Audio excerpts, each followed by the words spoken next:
Moroi shamwari dzangu, welcome kunguva yerubatsiro TV, nzvimbo yako yekunyaradzwa, rubatsiro uye hope.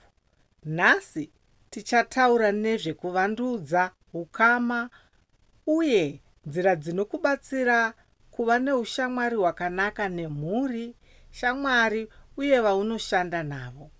Gara zvakanaka, bata moyo uye tichatanga rwendo. Shamwari dzangu, ukama hunokosha, asi dzimwe nguva hunoputsa kana kusanzwisisana. Unonzwa kusuruwara, kushushikana, uye dzimwe nguva kusagutsikana muukama hwako. Nhasi tichadzidza nzira 5 dzinokubatsira kuvandudza ukama hwako uye kuwana mufaro muupenyu hwako. Nzira yekutanga ndeyekuteerera zvine mwoyo. Izvi zvinobatsira kuvaka trust uye kunzwisisana muukama. Nzira yechipiri ndeyekutaura zviri pachena uye zvine ruremekedzo.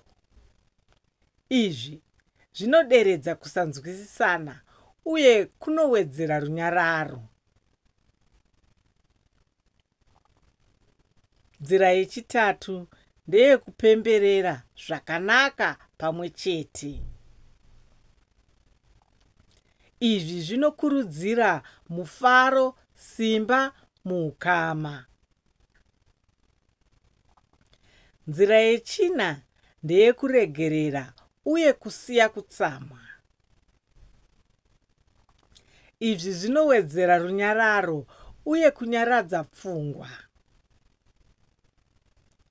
Nzira yechishanu ndeyekushandisa nguva nemunhu waunoda.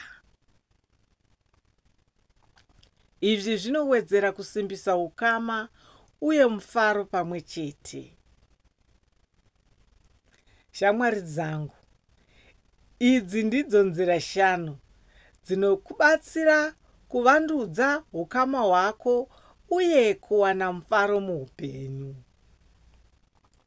Gara wakasimba, bata moyo, uye unzwe mufaro muukama hwako.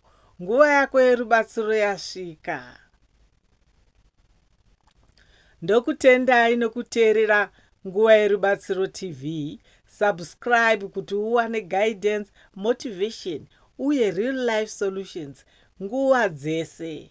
Gara wakasimba uye rangarira, ukama hwako hunogona kusimbiswa uye mufaro unodzoka muupenyu hwako.